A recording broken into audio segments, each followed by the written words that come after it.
We've seen how modern economic growth diffused through the world. It started in England, it spread out like the ripples of waves on a lake surface. But why did it go to particular places? Geography matters a lot. Proximity to already rich markets matters. The conditions of the natural environment, the government policies all matter. I'd like to take a deeper dive today into this question. What happens within individual countries that determine whether that country gets on a path of rapid economic growth and development, or whether it remains mired in poverty? There are lots of reasons that are good explanations for why some countries advance and others get stuck. But what's true is that those good reasons don't all apply to all places. The real art of economic development is to make a good judgment. What's happening in this particular place? Not on average, but if there's a country that is facing an economic crisis, if your country is stuck in poverty or stuck in instability, what needs to be done here and now? How do we make a diagnosis? Well, I was lucky in my own work in thinking about this because I got to watch close up a wonderful diagnostician do her work. That's my wife. She's a clinical pediatrician.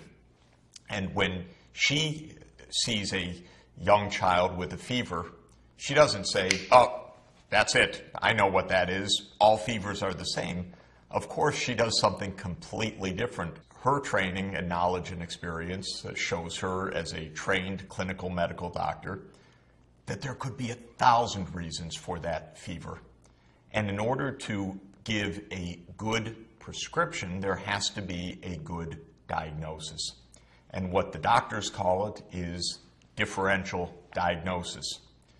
Well, I've come to the view that in economic development and in sustainable development more generally, we also need to have a clinical approach. In my book, The End of Poverty, I called it clinical economics. And I said the role of a good practicing clinical economist is to make a differential diagnosis, just like a good medical doctor. And the fact of the matter is that as medical doctors go through their checklist, what could be the cause of that fever? Is that an infection? Is it something more serious? And they look at the evidence, they look at the lab results, they do the interviews, they try to understand from the parents and from the child what's happening, and then they draw a rich diagnosis. So too, we as practitioners of sustainable development need to make such a differential diagnosis. On my checklist, as I presented it in The End of Poverty, I suggested 7 items on that checklist, each with many categories to work through. What could cause a country to be stuck in poverty or stuck without economic growth? Let me mention the 7. First, it could be what I call a poverty trap. Second, it could be bad economic policies, governments just making terrible mistakes, choosing the wrong kind of strategy, closing the borders when international trade would make more sense, going for central planning under communism when a market system would be much more propitious for economic development. A third, it could be that the government is broken in some manner, and most often it's bankrupt. Many governments around the world and throughout history have gotten into a fiscal mess. They've spent too much, they've taxed too little, they've gone to wars that they shouldn't have done and couldn't afford, and ended up with a massive fiscal crisis. A fourth is physical geography. Maybe the country is stuck because it's landlocked, high in the mountains, facing a terrible disease burden, malaria, for example. You might say, well, if it's geography, what can you do about it? You can't change your geography. But the fact of the matter is you can change the consequences of your geography.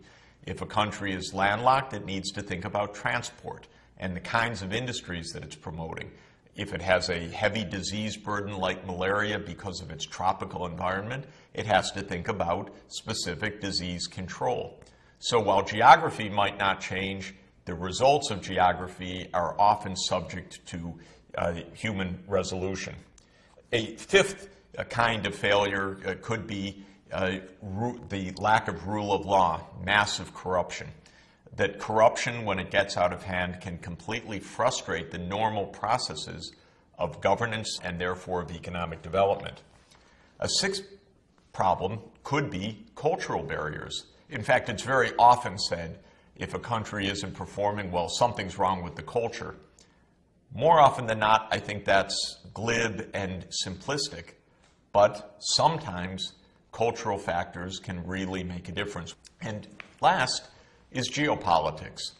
By geopolitics, I mean a country's relations with its neighbors, with its foes, with its allies, because countries can suffer geopolitically. Of course, countries that fell under imperial domination in the middle of the 19th century and were under colonial rule for a century or more are powerful examples of what geopolitics can do to frustrate economic development.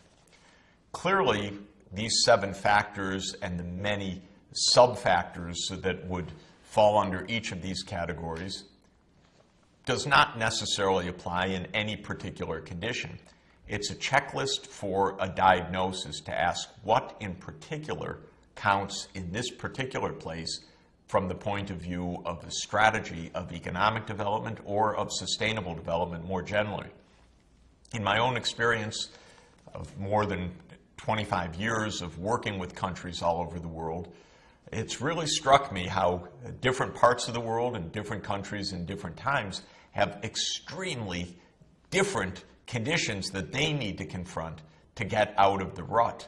And the idea of always prescribing the same medicine for a doctor would be a disaster. The same is true for an economy. I worked in Bolivia in the middle of the 1980s. That country had a hyperinflation.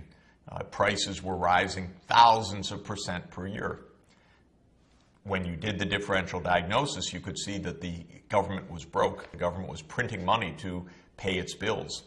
And therefore, what was required most of all was to get the budget under control in short order so that this fever of hyperinflation could be broken. That involved in part canceling some of the debts that Bolivia's government owed to international banks. That was part of the solution. Maybe in other countries that wouldn't have been necessary, but in Bolivia's case it was. In 1989, when Poland was in the transition from communism to a market economy, the great challenge was to allow supply and demand, markets, and trade to work once again, because the central planning mechanism had collapsed. When I began working in Africa in the middle of the 1990s, the conditions obviously were completely different from those of Poland or Bolivia earlier, or indeed other parts of the world. Africa was in the midst of a massive AIDS pandemic. It was in the midst of a massive resurgence of malaria. Many places were so poor that the most basic infrastructure, roads, power, water, and sanitation, did not even exist. I found some economic officials from international institutions prescribing exactly the same medicine that they had said was needed in Poland or in other places. And it amazed me. Do a differential diagnosis and you see the problems in Tanzania or Ghana or Mali are completely different from those in Poland. Do expect that these conditions will differ across history within a country and certainly at any time across countries of the world. Now, one of those possible diagnoses is a poverty trap. Since we want to focus on the poorest of the poor to help the poorest places get out of poverty, it's important for us to focus on this particular case. It does not apply to most parts of the world. The idea of a poverty trap is rather straightforward, even if it's sometimes overlooked. The idea is that any economy in the 21st century needs certain basics in order to be able to achieve economic development.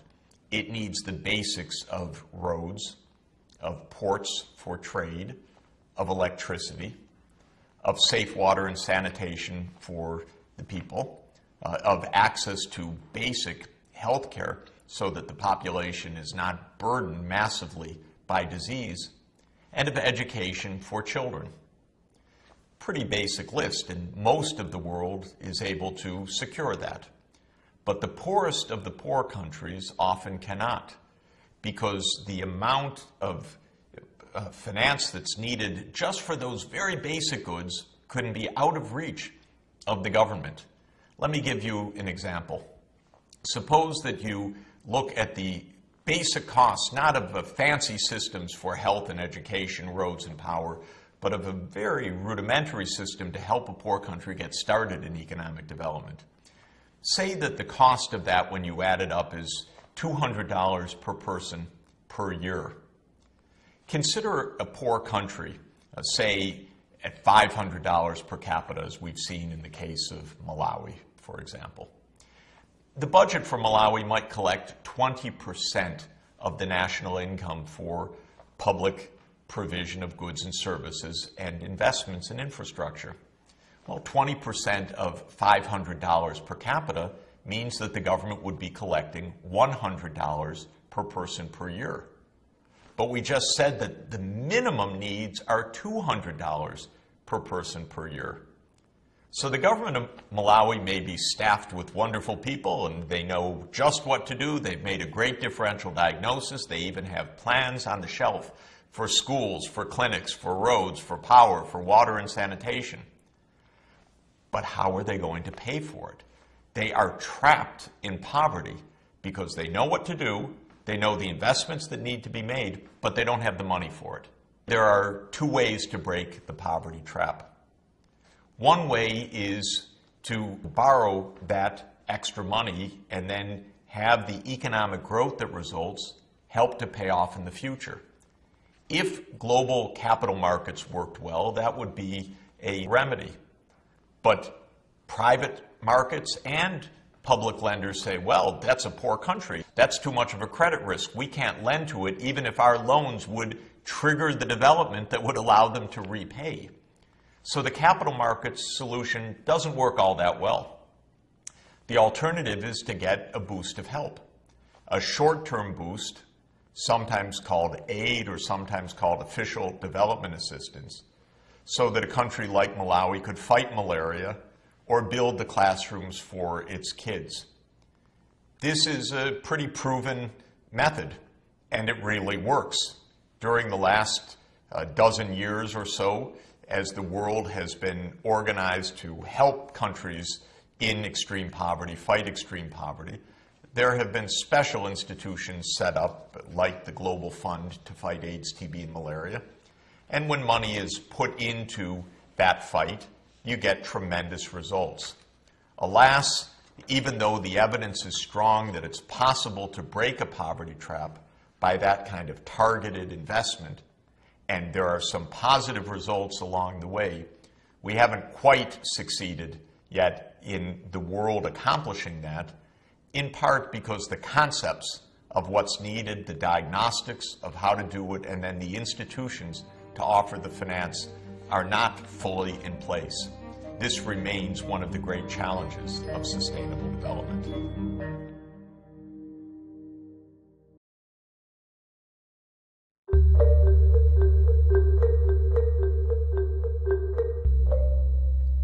Poor countries, and even poor people, are often blamed for their plight. You better do something better. It's your culture, it's your bad government, it's your corruption. Well, sometimes those factors play a role, but often poor countries remain poor in part because they live in very difficult places on the planet. Physical geography is one of the 7 main categories for a good differential diagnosis of economic development, though it's one that strangely is often overlooked by economic practitioners. I'm not exactly sure why that is, because when in fact you're standing at 14,000 feet above sea level on the Bolivian Altiplano and wondering why this country is having some problems, it pretty much strikes you in the face looking at those gorgeous mountains surrounding you and the snow-capped peaks, that while its natural beauty is absolutely superlative, the cost of doing business there could be pretty high. And indeed, when you look carefully at how geography affects the diffusion of economic growth, you find that it's very powerful and that it gives very strong indications of how today's poor countries should focus their attention, their resources, and their problem solving, because a lot of it involves overcoming these physical difficulties. Look again at the map that we've seen now several times of the gross domestic product per person on the planet. Remember how income per capita at the very low levels in tropical Africa, for example, in South Asia, in a few other parts of the world, is concentrated geographically. That's not an accident. Those places have difficulties in terms of physical geography that have impeded the development of those regions, have meant that as the concentric waves, ripples coming out from the epicenter of global growth have spread throughout the world, they often haven't reached these remaining poor places. This is a map of the world's large urban areas. And we can see the cities of populations above 1 million and the megacities above 5 million shown in this map. And while you find large cities in most parts of the world, take a close look and notice the high proportion of cities along the coasts of the continents. And for those that are in the interior of the continents, very often they are along major rivers, so that they have at least waterborne trade, the kind that Adam Smith talked about more than 200 years ago as being the low-cost kind of trade. And that is one of the major reasons why large cities have developed and grown where they have.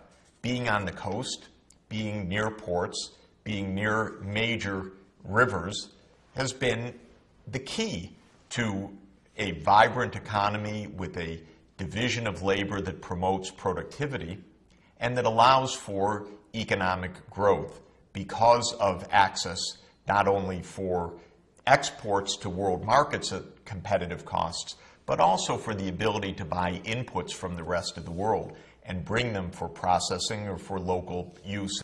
Now, if we identify the major ports of the world and then ask about the proximity of the world's populations to those ports, we learn some very interesting things. Have a look at this map where each black dot is a major port. And one can then look at the distribution of world's population within each country and ask how far is that population from the nearest port. If it's a landlocked country, there's an added problem. There is a nearest port, but the nearest port, by definition, is in someone else's country. So not only do you have to go overland to reach that seaport, you have to cross a political border as well. And that can be a major hindrance. In the map that you're looking at, countries are shaded according to the average distance of their populations from the closest port to each part of that country, and then averaged over the country. You can see that the places in Western Europe, in the United Kingdom, in the Arabian Peninsula, along the eastern coast, United Arab Emirates, Oman, these are places almost by definition right at the port. These are countries that are advantaged by very low-cost transport conditions. England, with its many rivers with its coastal access, and London as a city on the Thames able to engage in great international trade was made possible because it has the advantage of a great river and great access to world trade. But the large continental countries, take Russia shown in red here, meaning that its populations are very far from the closest port, have a big disadvantage. And Russia did not develop a lot of trading cities. There's St. Petersburg up in the Baltics, but for most of Russia, the cities are land-based and face huge overland transport conditions. Have a look at Africa. Almost the entire center of tropical Africa is in red. Not surprising. Most of the countries shown there are landlocked countries. Africa has the largest number of landlocked countries in the world. And it means for those countries, populations are far from the ports and politically far from the ports as well because of the problem of crossing a political boundary even to get to the nearest port. Turns out that countries' abilities to engage in international trade and thereby to be part of the wave of global growth is strongly related to the evidence shown in this picture. The countries that have proximate access to international trade have tended to grow better, faster, and earlier, and those that are landlocked and far from the ports have tended, with some important exceptions, to be laggards in the process of economic development. Now, the next map shows yet another crucial aspect of physical geography. We know that energy is at the core of the ability to engage in every economic activity, whether it's farming, industry, services, transport, home conveniences. Energy is vital. And we know, indeed, that the steam engine really represented the whole takeoff of the Industrial Revolution because for the first time in human history, humanity could use coal and thereafter fossil fuels more generally, coal, oil, and natural gas, as a major source of energy for the world economy. That gave a profound impetus to modern economic growth. But the distribution of these fossil fuels that have been so important for the world economy over 2 centuries is highly varied. Some parts of the world are blessed with massive deposits. Other places in the world have almost none. In the 19th century, coal was king. We did not yet have in the economy even the internal combustion engine in the automobile using oil. And so coal was absolutely central for industry through the steam engine, for transport through rail and steamships and so forth. But look at the map. Who has coal? Who doesn't have coal? Well, England, of course, has it. Western Europe has lots of coal. The United States, Russia, Africa. Very little coal, almost none in tropical Africa. That's no accident of politics or culture. That's a matter of deep geology. When the coal was formed through tens of millions of years, the African continent was in the wrong place with the wrong climate and the wrong conditions to generate coal over the Earth's history.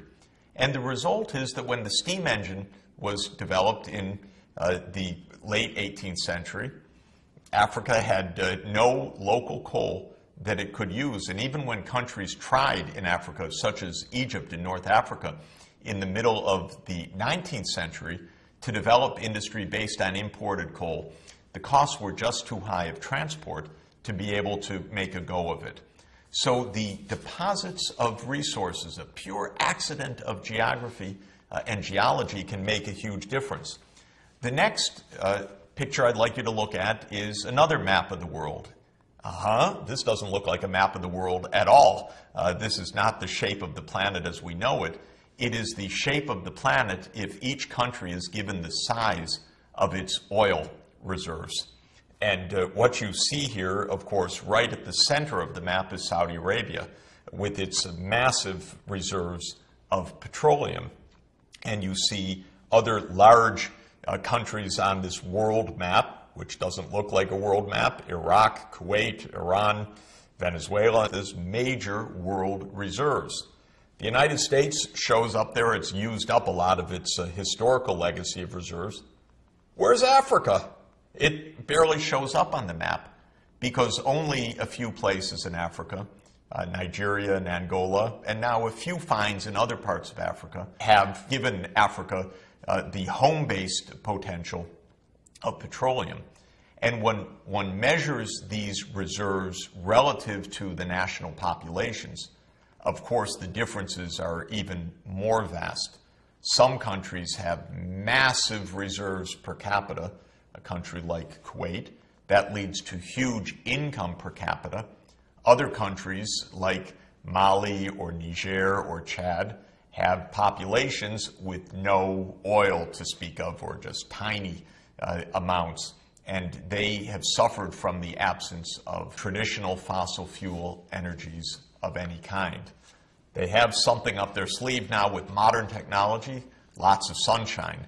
So solar power could be a great breakthrough in the age of sustainable development for many countries that were unlucky in the sense of not having the fossil fuels to give them the local energy resources for their development.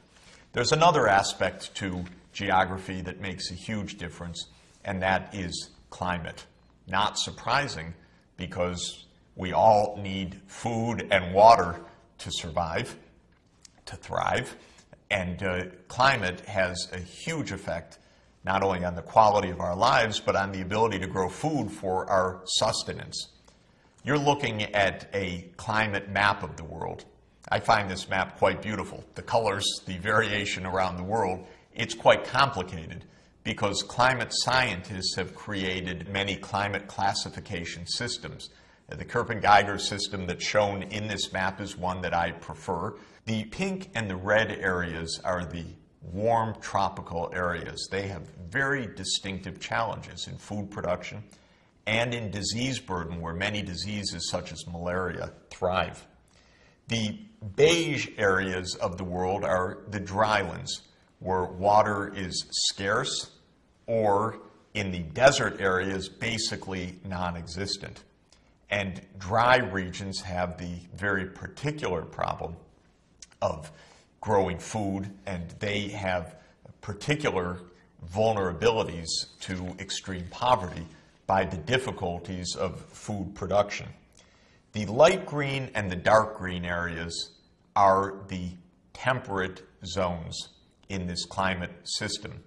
They tend to have winters and summers, and most of them have pretty plentiful water throughout the year, though the particular kind of temperate climate varies.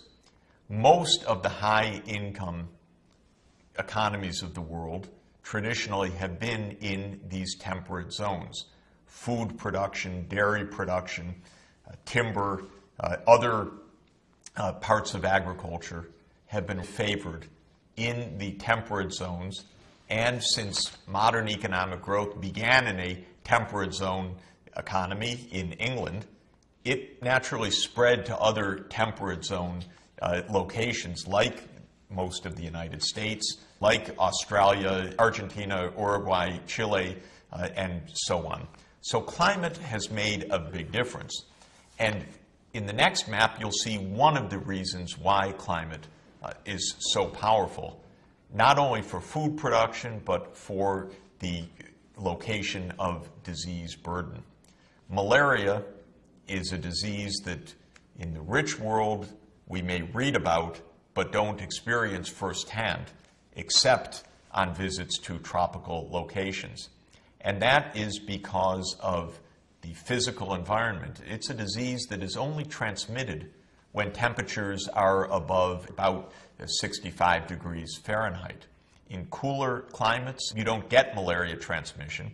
And in the very warm places that are warm all year round, such as tropical Africa, you can have very high year-round malaria transmission. Well, we know, as we're reminded a child being tended for malaria, that repeated bouts of malaria not only claim vast numbers of lives, still hundreds of thousands every year, but they debilitate societies unless the disease is controlled. Children don't finish schooling. If they survive, they may have long-term difficulties and liabilities as a result. And so in this way, we see that climate has very subtle and often very insidious ways of holding back economic development. There's good news, of course. A disease like malaria and many other tropical diseases can be brought under control, but it's an extra challenge, an extra expense. It's one of those things that needs to be targeted if we are to succeed in sustainable development. Geography is not deterministic. It's not true that a difficult geography prevents development, but geography conditions economic development, and unless we understand it, focus on it, and target the problems that can result, countries can get stuck. If we pay attention to the lessons of geography, however, we can help spring countries now stuck in poverty from the poverty trap and enable them too to get onto the path of economic development.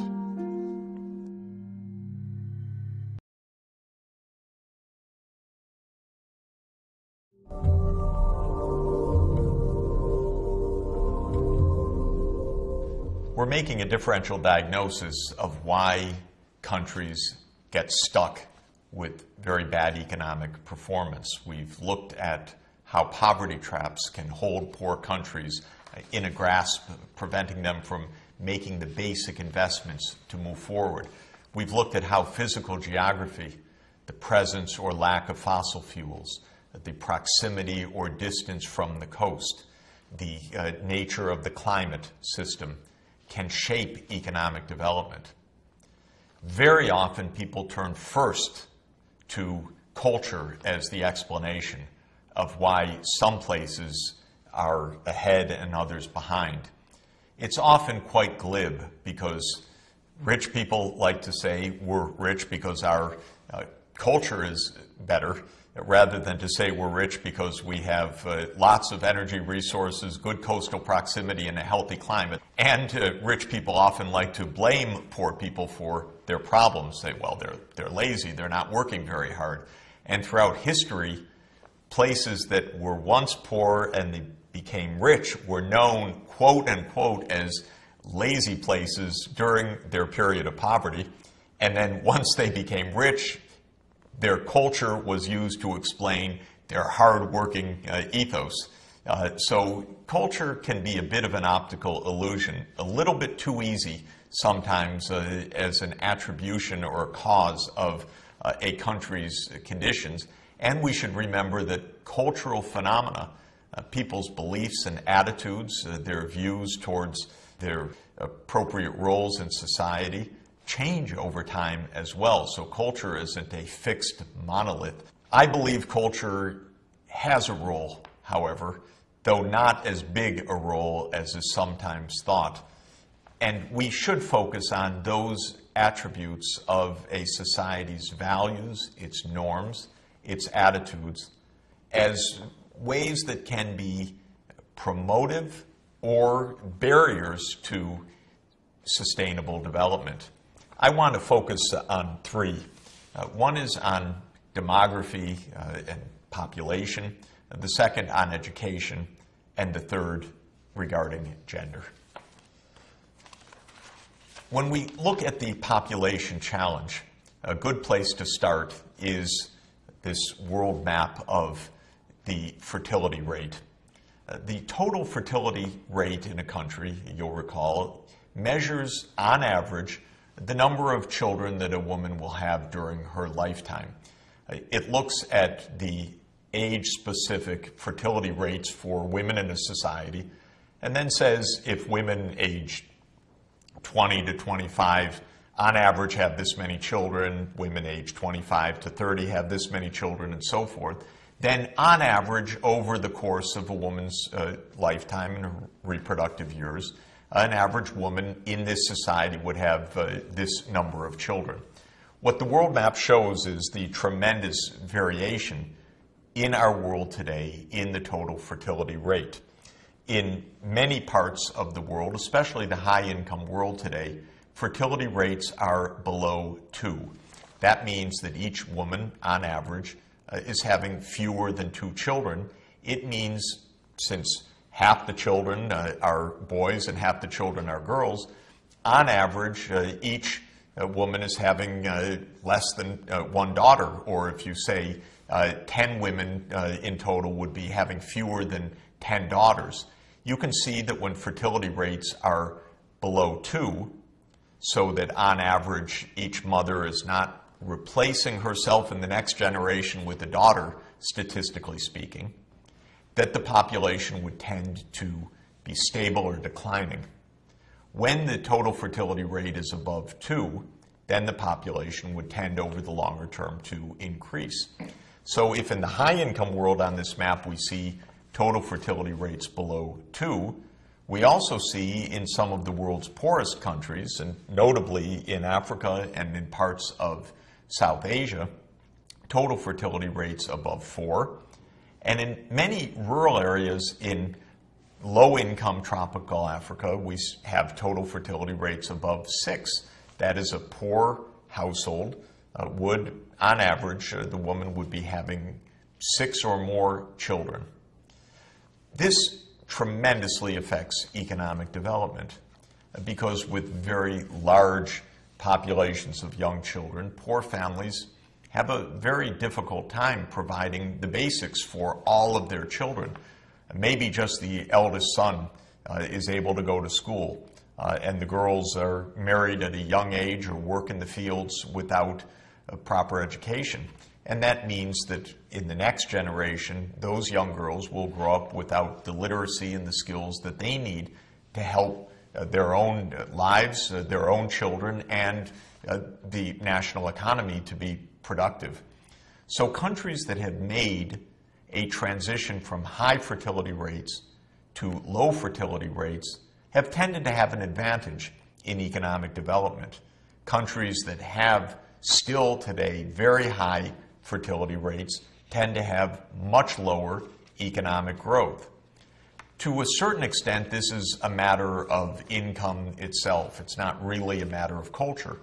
Poorer families living on farms tend to have more kids and have less access to family planning, to contraception. The girls don't have access to schools and don't go to school and are married young and begin having children at a very young age. But to some extent, at least, fertility rates also reflect culture. Let's look at one example of a society that moved rapidly from high fertility rates to much lower fertility rates. That's China. They did that by and large through a government policy known as the one-child policy. And while it's been very controversial, notice the implications of this policy. What has happened is, in a very short period of time, family size has come down rapidly, and parents have invested intensively in their 1 or sometimes 2 children. And so that within one generation, the levels of education, health, nutrition of Chinese young population has soared. This played an enormous role in China's very rapid economic development. So some places, by virtue of culture, politics, history, have still very high fertility rates. Other places have made a rapid transition to lower fertility rates, and the record shows very clearly that those countries experience faster economic growth, better health for the children, and higher educational attainments. Over time, this fertility rate shapes the population dynamics, whether the population is rising or declining in overall size, and the age distribution of the population shown here by the age population pyramid, so-called. What these pyramids show are the numbers of boys and girls, or men and women at various ages, showing the age structure of the population. If you look at Japan's population, for example, in 1950, when fertility rates were still rather high, the number of children at the bottom of the pyramid was much larger than the number of their parents and far larger than the number of the grandparents. By 2005, the shape of that pyramid had changed considerably. Japan had reduced its fertility rates, partly as a result of culture, partly as a result of economic development, partly as a result of public policy. And so now the number of children were actually fewer than the number of parents because the fertility rate had come down below 2.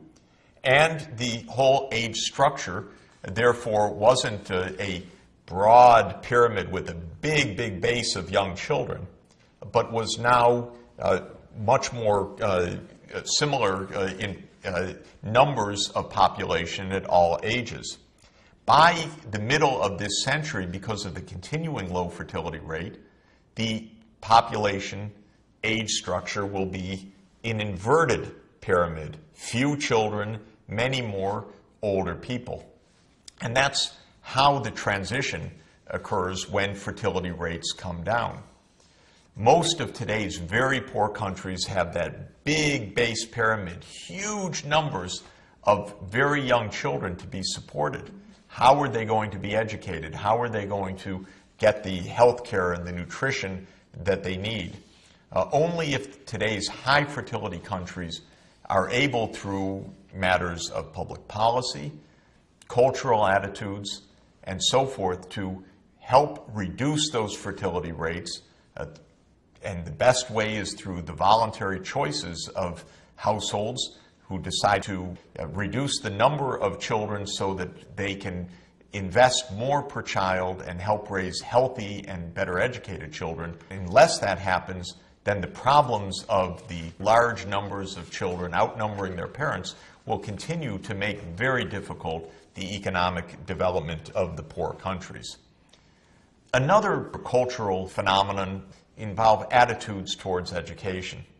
Some poor societies, even in a state of great poverty, by tradition, by culture, focused a huge amount of effort and attention on literacy. Korea is one such country. Korea, even when it was impoverished in the middle of the last century, had a very high literacy rate. And there was always great attention in Korea's modern history to broad-based literacy.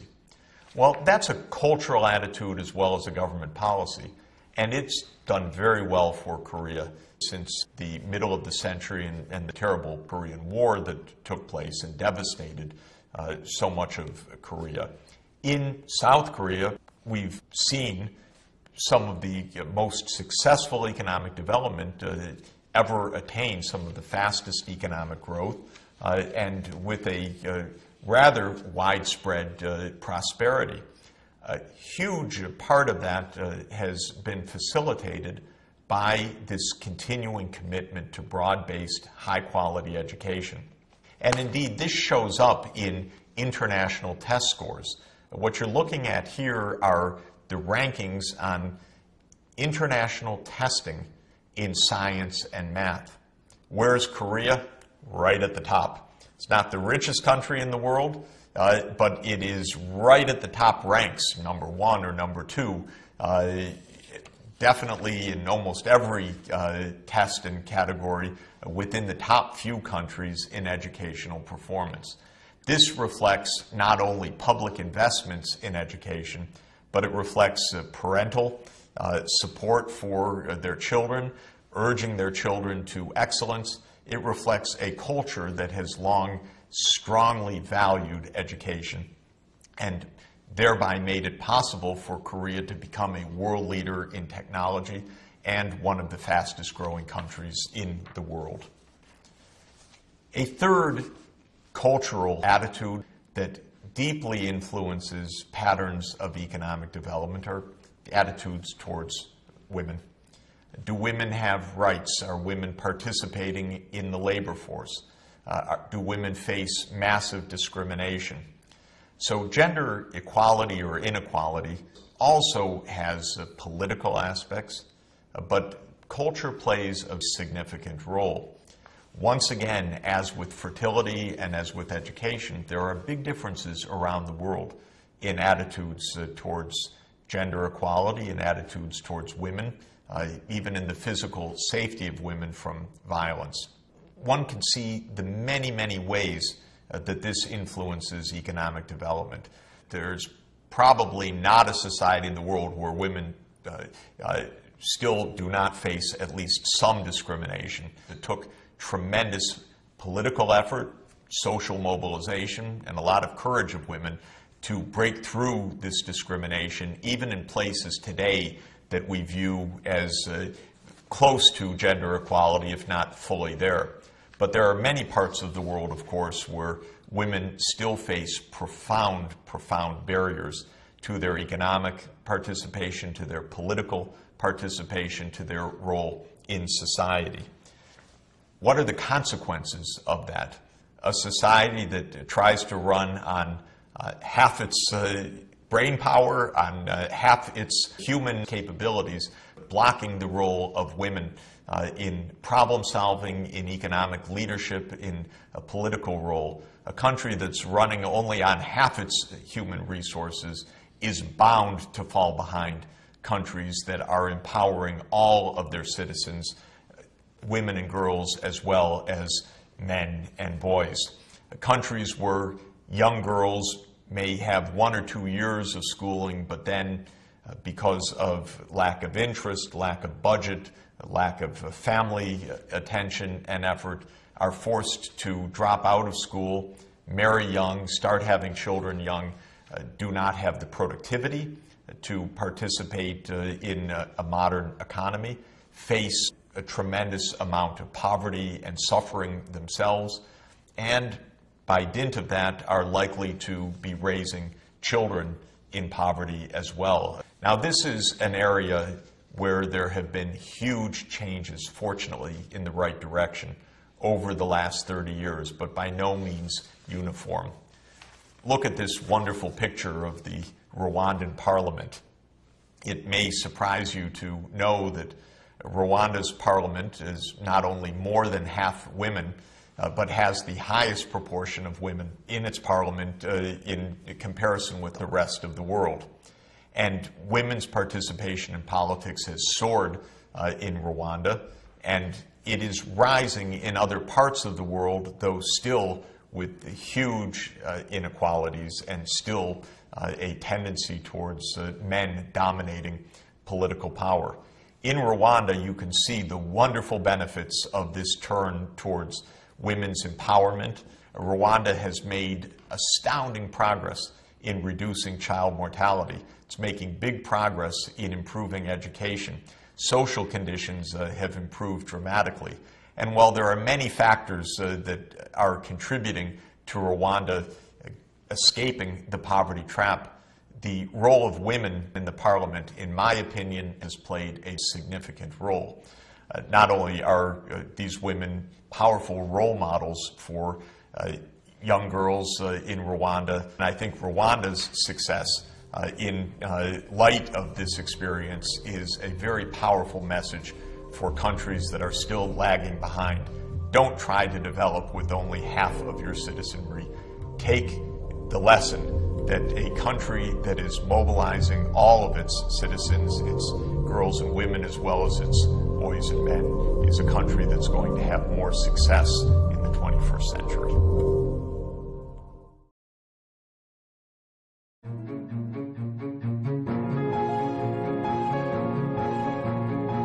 We're making a differential diagnosis. A country is sick. It's stuck in poverty. Its economy is unstable. It's failing to achieve sustainable development. What ails that country? What kind of prescription should be applied? And we've seen that there is no one answer to such a complicated challenge. And indeed, several major categories of potential ills need to be examined. We need a kind of checklist.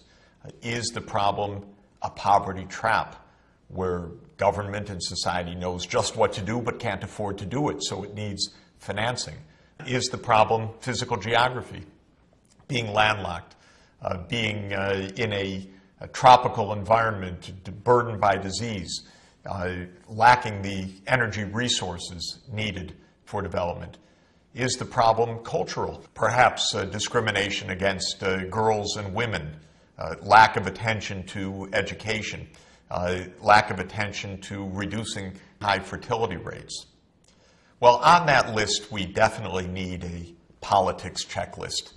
We know that the role of government in economic development is crucial. Government is vital for building infrastructure, for the roads, power transmission, the port services that are vital for any economy to develop. Government is essential for human capital development, meaning the health, the education, the nutrition of the population. If the government isn't performing, the schools will be miserable.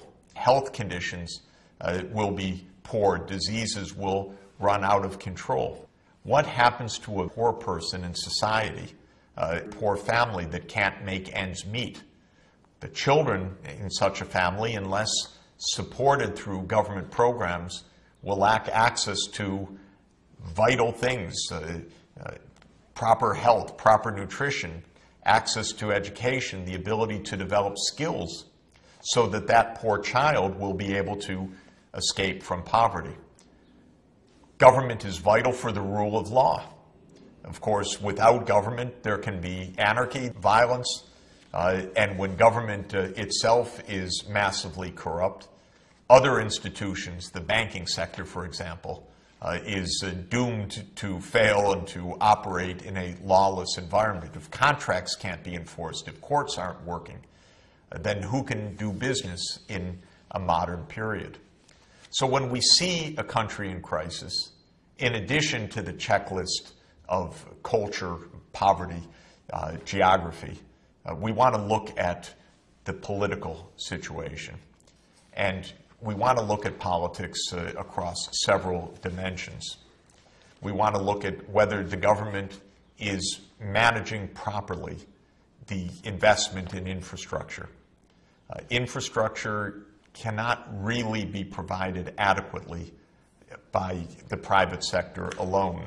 A highway system, a rail system, the bridges, the ports require either public regulation or public financing or public ownership or some combination of all of those.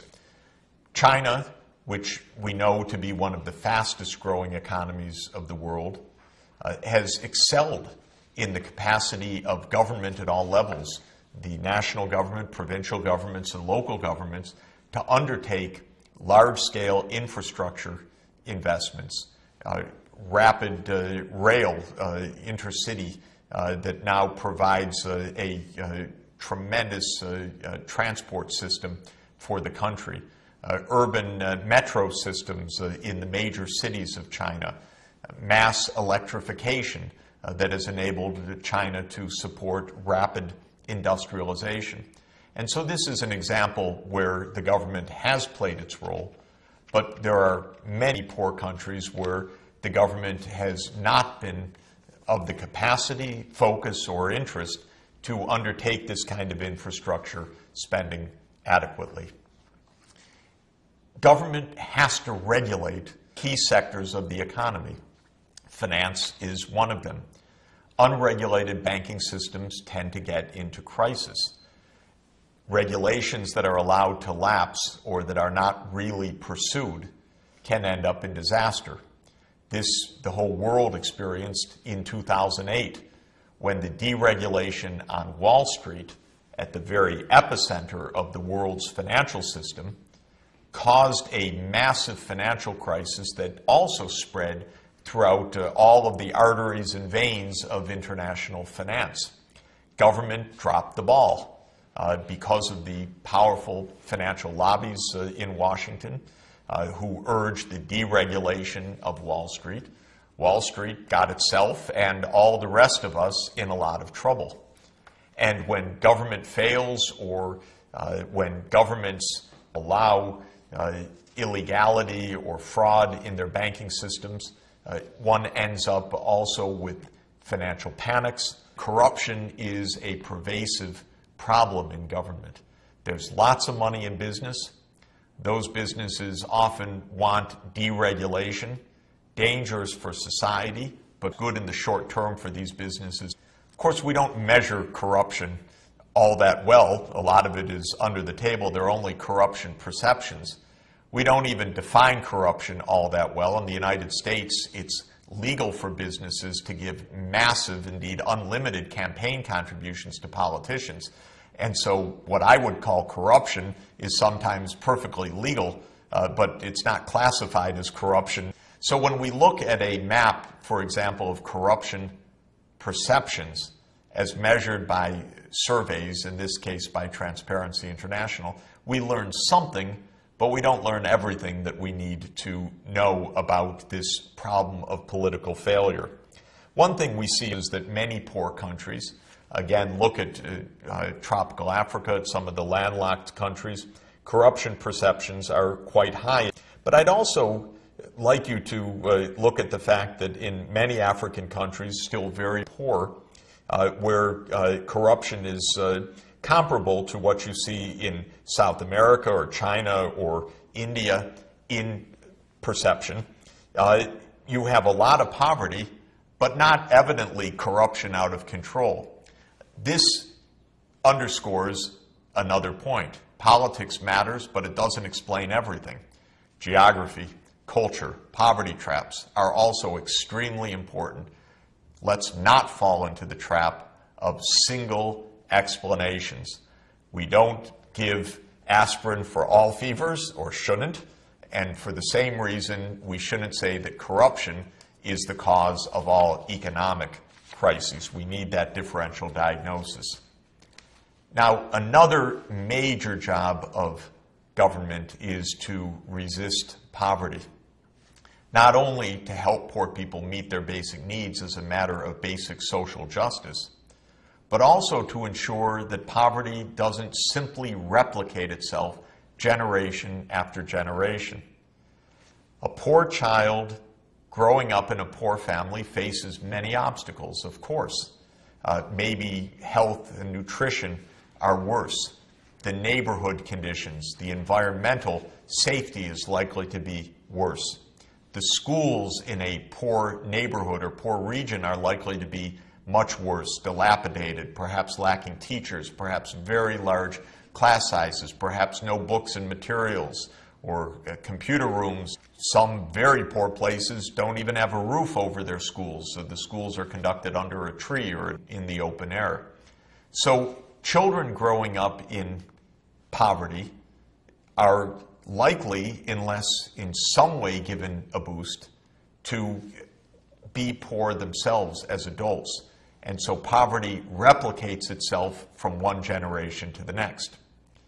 Government has a major role here to ensure a kind of equality of opportunity, to ensure that even children from poor families have the chance of social and economic mobility to rise to the middle class of their society.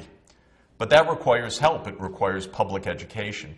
It requires access to early childhood development investments, safe daycare for children, good nutrition programs, preschool, all demonstrated time and again to be tremendously powerful in enabling children, and especially children from poor households, to get that added step up so that they have a good shot at prosperity and at joining the middle class of their societies. But governments differ a lot in their readiness and the quality of their response to this challenge of poverty. If you look within the high-income world, the so-called group of the Organization of Economic Cooperation and Development, OECD, the 30 roughly countries in that group, there's tremendous variation between governments that invest heavily in social areas, in protection against poverty, in provision of social services, and governments that invest relatively little. If you look at this graph of public social expenditures as a share of national income, you see at the high end countries like Sweden and Denmark, the social democracies in Scandinavia, with very large investments. You see at the opposite end of the scale, the United States, Japan, Ireland, with much lower levels of investment. The consequences are that children in countries with lower levels of social expenditure have a much higher risk of growing up in poverty and a much greater chance of themselves ending up as leading poor households as adults.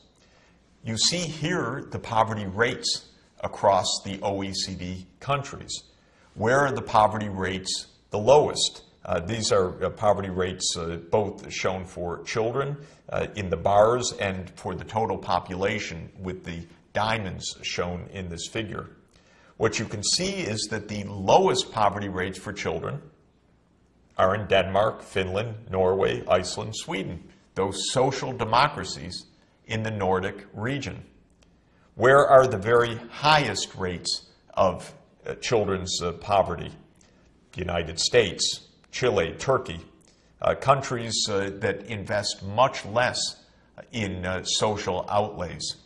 And just to demonstrate this relationship, if we plot in a scatter diagram on the horizontal axis the social expenditures as a share of gross national product, and on the vertical axis the child poverty rate, we see a downward sloping line.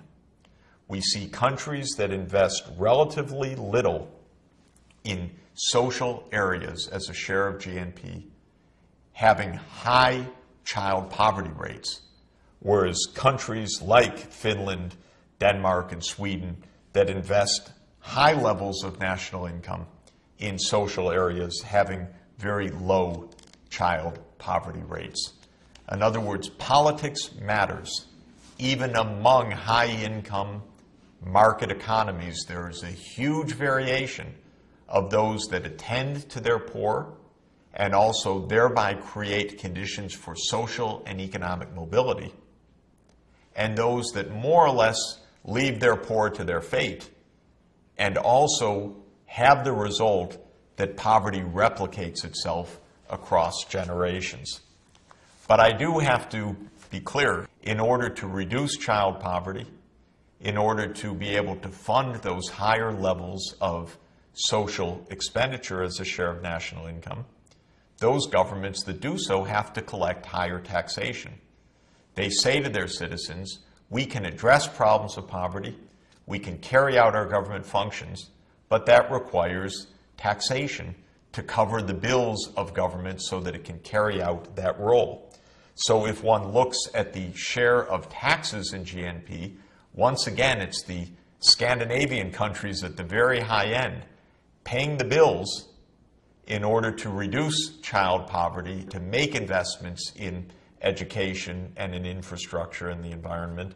And it's countries at the other end of the scale, like the United States, which has a low tax to national income ratio, thereby invests much lower shares of national income in the social areas, and as a result has much higher inequalities of income, much higher rates of child poverty, and much lower rates of social and income mobility across generations. That's a kind of scourge for societies when they become so divided. Remember that in sustainable development, one of our pillars, one of our goals is social inclusion, that everybody should have a chance. And in our differential diagnosis, we need to focus on the role of government. Is it doing its job to make sure that a poor child has her chance or his chance to get ahead? If government's doing that, it provides a major boost for sustainable development.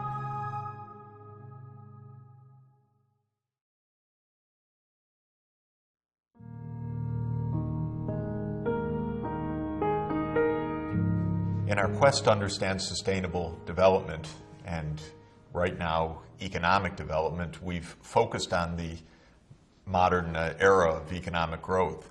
We saw how the Industrial Revolution began in England and spread to all the world, or one should say almost all the world, because there are some places that still, even to this day, lack some of the basics and lack some of the ongoing economic growth that indeed has reached almost all of the planet. We've been undertaking a differential diagnosis to understand how those moving ripples of economic development have reached some places in the world and failed to reach others. We've explored the role of the poverty trap. We've explored the role of geography, the role of culture, the role of politics. Let's put the pieces together by focusing on those remaining areas in the world that are still stuck below the threshold of self-sustaining growth.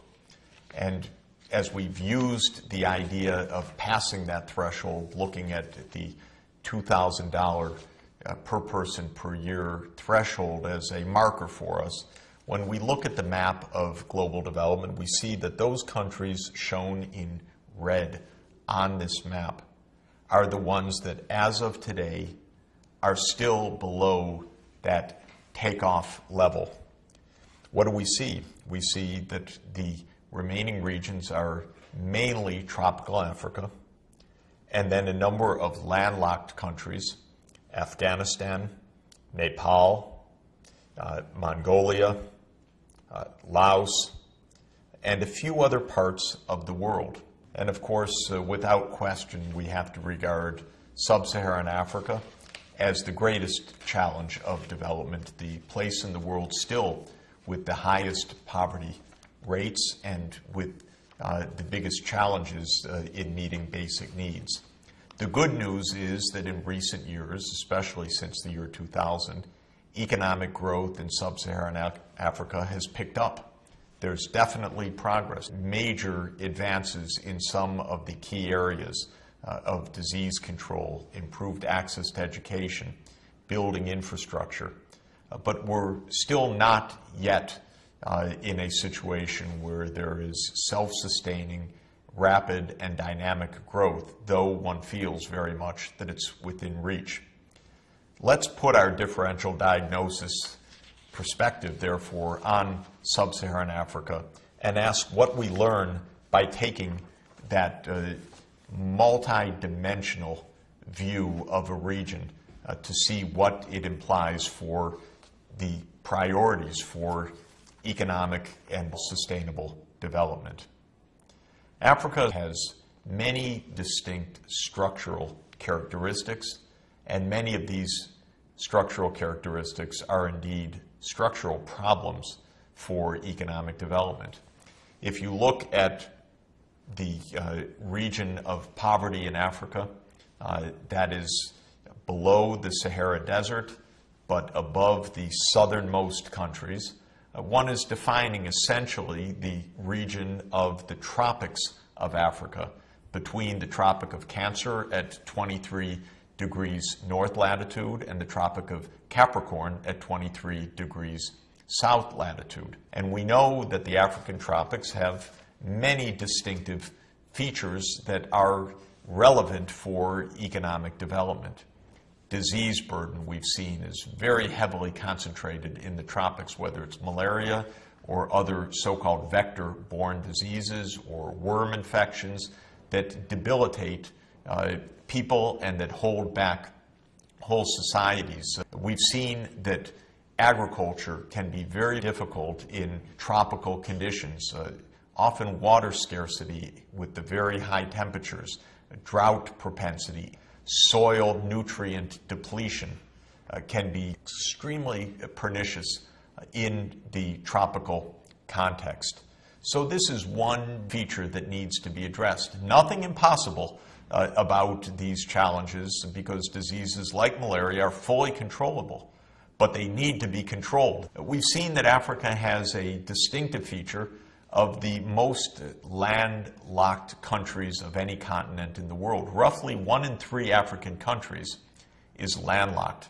15 out of the 49 countries of sub-Saharan Africa. That's a big problem. Why is that? Well, part of the reason is the colonial legacy. Remember that nature doesn't draw national boundaries, politicians do.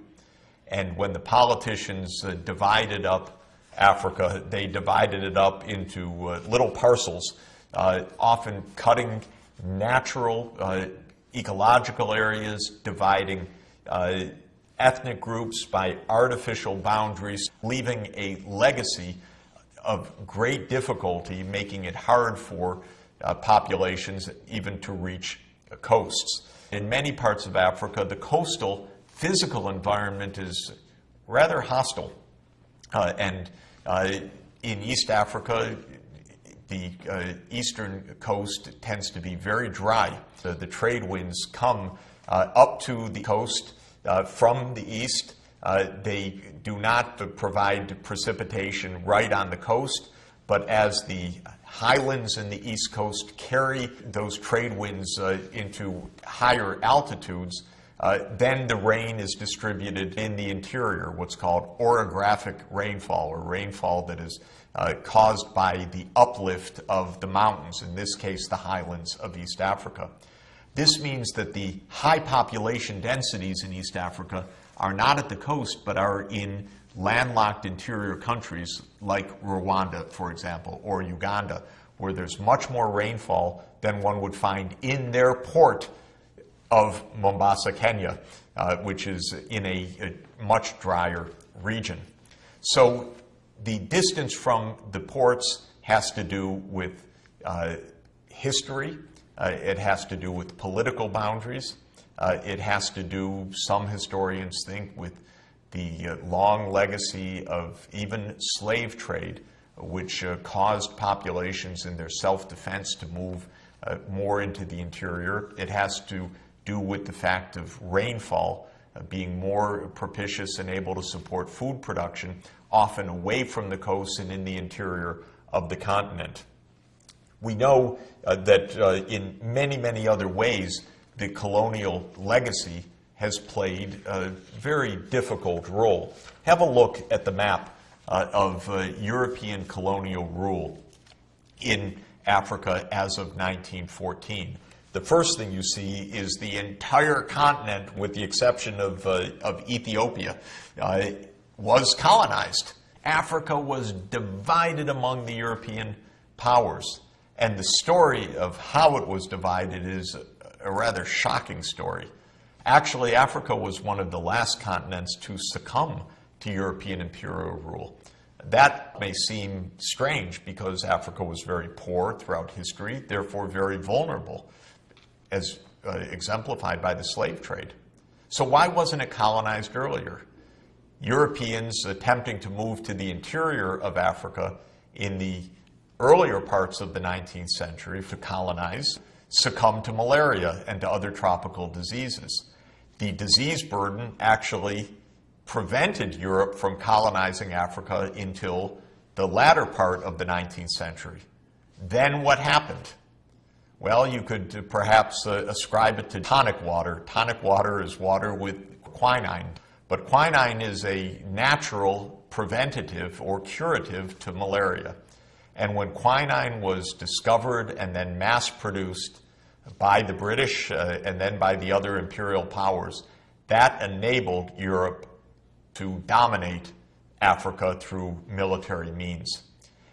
The Europeans were brutal vis-a-vis the Africans, but strangely polite and diplomatic among themselves. They sat down at a conference table at the famous Berlin Conference of 1884 and 1885 and said, "Gentlemen," because of course it was only gentlemen around the table, "let's divide Africa in a very civilized way." Civilized for us, without any civility vis-a-vis the Africans. And by 1914, you had a map of Africa that was divided in all of these arbitrary political divisions. This has left a legacy of wrong borders, of high landlockedness, of European domination over many of Africa's natural resources. so that the resource earnings have been extracted and end up in tax havens around the world rather than in the treasury coffers of Africa itself. The European powers did not provide education. Indeed, there's a documentary record showing we don't want to educate the local population. That would be a political risk for us. And so when African governments achieved independence, often there were just a handful of people with a high school, much less a university education. The infrastructure physically that the European powers left behind was also strangely deficient. Have a look at a comparison of the map of the Indian railway system, built largely during the British colonial period in India, with the map of Africa's railway system built largely during the period of colonial rule. In India, you see a full grid, and that was because a unified colonial power, Great Britain, created a unified infrastructure, partly to extract India's natural resources, including its cotton, as inputs to the cotton mills of England.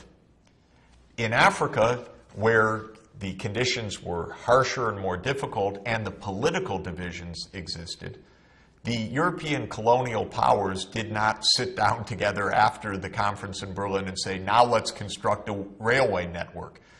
They each one constructed just a line from their port to the diamond mine or to the gold mine or to the plantation. And so the rail system in Africa is not a full grid, but is just spurs that go to a few locations. And this has a much greater burden for Africa.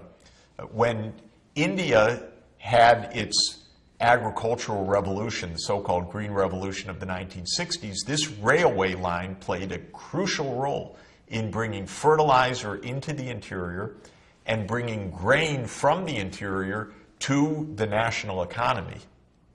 But in Africa, the rail can't serve that purpose. It doesn't exist. It still has to be built, even in the 21st century. So the legacies of colonial rule in Africa have been very, very tough. This isn't an explanation of everything.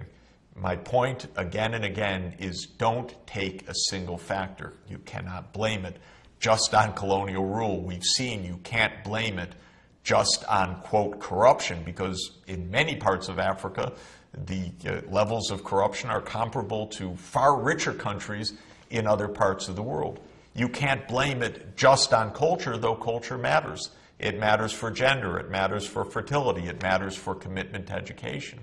You can't blame it just on geography, but geography surely has played a role in the burden of disease, in the vulnerabilities of agriculture, in the high transport costs. A differential diagnosis doesn't necessarily give you a simple answer. Simple answers are often highly simplistic answers. We need accurate answers. And a differential diagnosis helps with accuracy.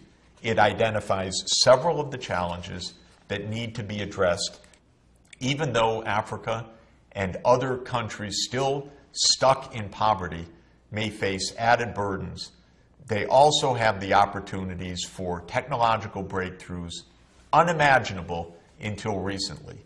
Now when you go even to the remote African villages across the continent, maybe with a few exceptions, but as a general rule, your mobile phone coverage is there, broadband is on the way, information technology is already transforming these very low income villages, very low income regions, bringing in knowledge, market information, data, empowerment, and the potential for breakthroughs in health, in education, in business development.